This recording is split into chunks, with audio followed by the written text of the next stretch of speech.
Our friends at Toyota. Let's have a look, shall we, at this week's Power Rankings. And I did something, Chris, that I don't like to do. Yeah. I rarely do things I don't like to do. It hit me at around age 55 that, you know what, once you've lived this long, you should no longer do anything you don't like to do. Just do what you want. Well, I did it anyway, I don't like to drop a team that didn't play. The Jaguars were on a bye, and they were number 2. And I really don't like dropping them to number 3.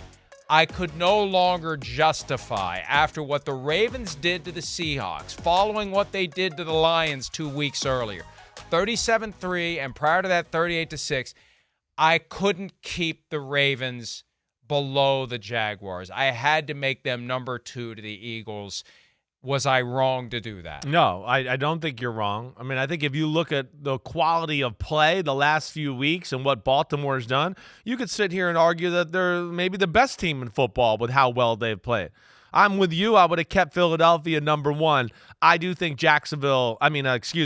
Baltimore is clearly 2. And I love that you give Jacksonville love. I don't think a lot of people are quite giving them the love that they deserve. They're a really good football team with no weaknesses, a roster that matches up with just about everybody, right? We saw them go toe-to-toe with the Chiefs, and they weren't even playing good football at that point. So I like your top 3. I'm with you there. You certainly could, Chiefs and Jaguars, I certainly could understand you flipping that around. I probably would have the Chiefs 3 and the Jaguars 4, but I'm not mad at you for that, at least as far as the top 4 is concerned. I mean, the Chiefs are flawed right now. They got embarrassed by the Broncos just 2 games ago. And that game against the Dolphins, once again, playing with their food, screwing around, letting the Dolphins hang around, and needing the defense to bail them out. Not the offense going and seizing the win, the defense bailing them out. So they should be happy to be number 4 because they're flawed right now. And Patrick Mahomes said to Peter King afterward, I guarantee you we're going to get it together offensively. We've got the best defense in the league right now, and that's helping them. They can climb. They just need to win, and they can't have these pothole games like they had at Denver, which may have given them the wake-up call they needed. The 49ers came up 1 just because, the Dolphins lost, and they were the narrative is locking in for the Dolphins. Beat the bad teams, lose to the good teams. Beat the bad teams, lose to the good teams. They've had 3 games against good teams. They've lost all of them. They got embarrassed by the Bills. Yep. They lost to the Eagles, and now they've lost to the Chiefs. And even though the 49ers have lost 3 in a row, I feel like the 49ers are better than the Dolphins right now, so that's why I dropped the Dolphins down. And I did something I also don't like to do. The 49ers didn't play. I like to keep the teams that had a bye where they were. But it's easier for me to justify moving a team up. It's harder to justify moving a team down. It was easy for me to say 49ers go up because after that game on Sunday and the way it ended and just everything about it, Dolphins need to be out of the top 5. I agree. I think you're being still too nice to the Dolphins. I do. I think you should have the Lions, Bengals, and Cowboys in front of the Dolphins. At least that's how I look at it. I got to see the Dolphins win against one of these teams that has a good defensive line and a complete football team. They are totally feast on the poor, don't look so good against a very good team, in the NFL right now. So that does worry me about them. I think you are. I would say this, Mike. I think you should have the Bengals in front of the 49ers. I think if it was my say, I'd go Bengals, 49ers, Lions, Cowboys, then Dolphins. That's how I kind of look at it. If you take just the way teams look right now, I think the Bengals are every bit as good and playing as good as those top teams you see in your power rankings, and certainly can match up and beat any of them. Here's what's difficult, because the Bengals started 1-3. Right. They dig a hole that they have to climb out of. Right. And I still think the 49ers are an elite team. They've just hit a rough stretch. Right. This isn't indicative of who they are. Now, if it continues. And that's why this weekend's game, 49ers at the Jaguars. Oh, I know. I mean, man.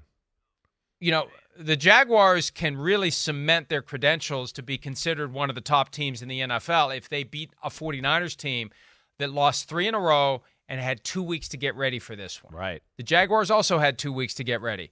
But this is a hell of an opportunity for the Jaguars because everyone's going to expect the 49ers to get right in this game. They're not exactly getting a get-right type of opponent, though. So this may be the week that maybe the 49ers do get knocked down if they can't win this one. The Bengals, though, I think will keep climbing. I think they'll keep winning. They have hit their groove. They found their stride, and I feel like it's just a matter of time before they're in the top 5. And they're going to be a dangerous team when the playoffs roll around. And the Chiefs are not going to want to see those orange and black helmets anywhere when the postseason rolls around. And they do play.